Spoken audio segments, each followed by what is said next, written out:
Hello Virgo, Sun, Moon, Rising, and Venus signs. Kamusta kayo? Sana po nasa mabuti kayong kalagayan. Welcome back po sa Star Tarot. Kung bago kayo dito, welcome din kayo. Thank you sa inyong support. I truly appreciate it. God bless you all, Virgo. Pauna mensahe ninyo, if it doesn't feel right, then the answer is no. Ayan. So siguro, confirmation ang hinihingi ninyo rito.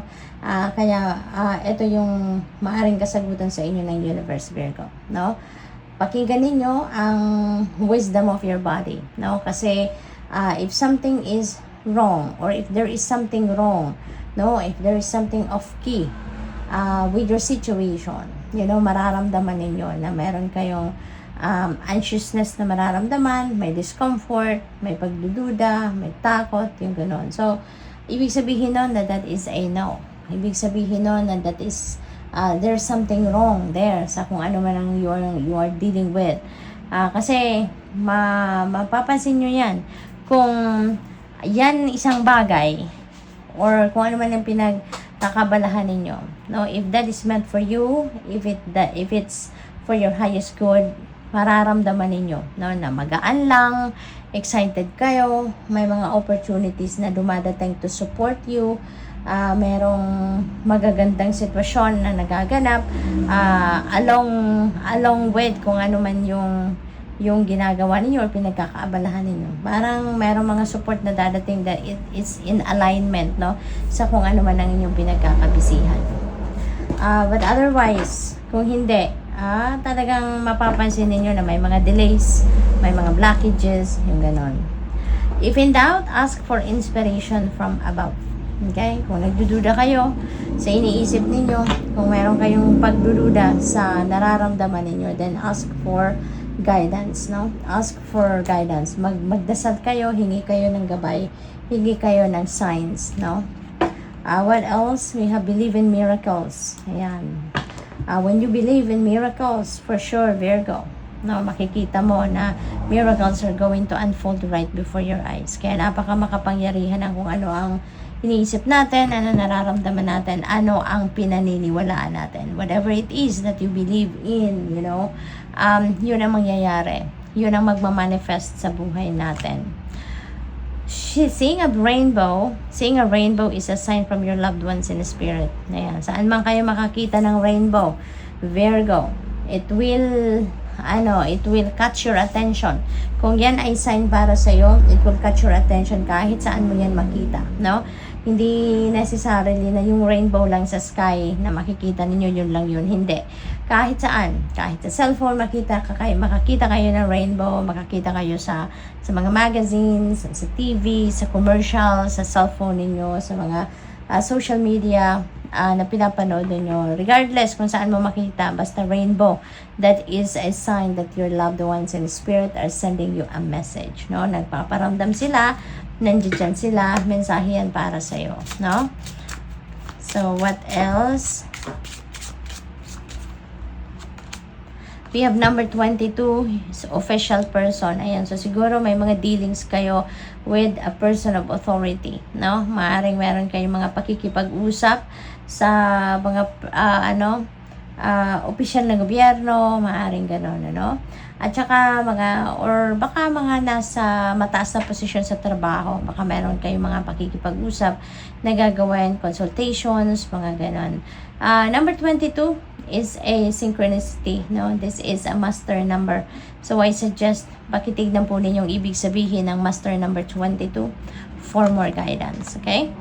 We have number 3, marriage, Virgo. Baka kayo ay ikakasal, baka kayo ay mag-aasawa na, or baka kayo ay nagpe-prepare, no? Nasa wedding prep na stage ni siguro kayo. Maaring ang kasal ninyo is within 3 months na, no? Or within 3 weeks, or within 3 days. Maaring ganon. At kung hindi man kayo ikakasal, baka kayo maiimbitahan sa isang kasalan. Baka meron kayong a-attendan na wedding, no? What else? We have 32, despair. Ayan, nawawala ng pag-asa ang iba sa inyo, Virgo. Parang lumabas din ito sa Capricorn energy. Capricorn sign. So siguro baka meron din kayong Capricorn placement sa iyong chart, or baka meron kayong dealings with a Capricorn person, no? At huwag kayong mawala ng pag-asa, Virgo, no? Natural lang ang problema. Normal yan sa buhay. Nagkakaroon tayo ng problema, nagkakaroon tayo ng mga challenging situations. But, i-offer nyo yan sa Panginoon. Lift it all up to God. Lahat ng problema, concerns ninyo, kung ano pa man, ialay ninyo yan sa Panginoon because God will help you, no? God will make you your load lighter, kumbaga, no? So, instead na ma-despair kayo, lift it all up to God kung ano man ang problema, kung anong concerns, and just keep your hope and faith alive, no? Always hope for the best possible outcome kasi kung ano yung nararamdaman at iniisip ninyo, yun ang magmamanifest. Kaya if you're going to focus on the problem itself, nako, magmamagnify pa yan, mas lalo pang dadami ang problema. Pero kung iisipin natin, magpapakapositibo lang tayo, umasa tayo for the best possible outcome, magdasal tayo, umasa tayo na magbabago ang ating sitwasyon for the better, you are going to attract solutions. You are going to attract more positive situations, no, sa buhay. Kaya huwag kayong mawalan ng pag-asa, ano man ang inyong sitwasyon. We have number 33. Ayan, so meron tayong 22, 33. These are master numbers, no? Virgo, these are master numbers. So, siguro, meron kayong mga concerns talaga, no? Meron kayong mga pinoproblema, malalim ang inyong iniisip.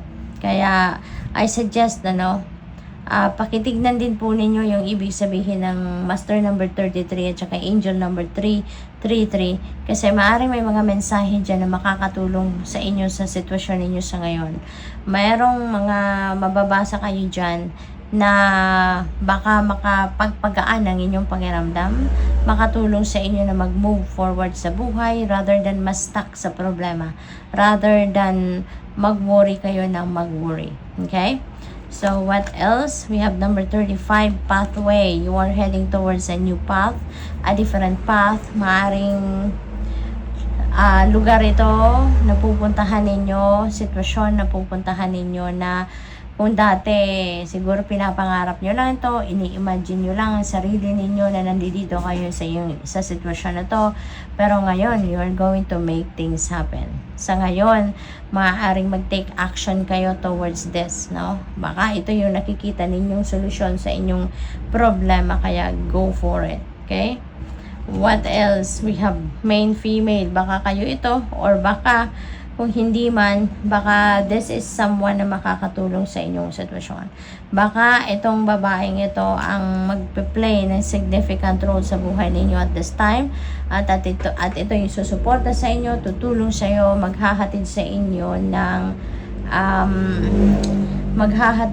ng breakthrough, no? Na magbibigay sa inyo ng bagong buhay or mag-i-inspire sa inyo na magsimula ng bagong buhay, no? So whatever the case may be, this person is going to play a huge role sa buhay ninyo at this time. So good luck. Thank you for watching. Love and light. Namaste.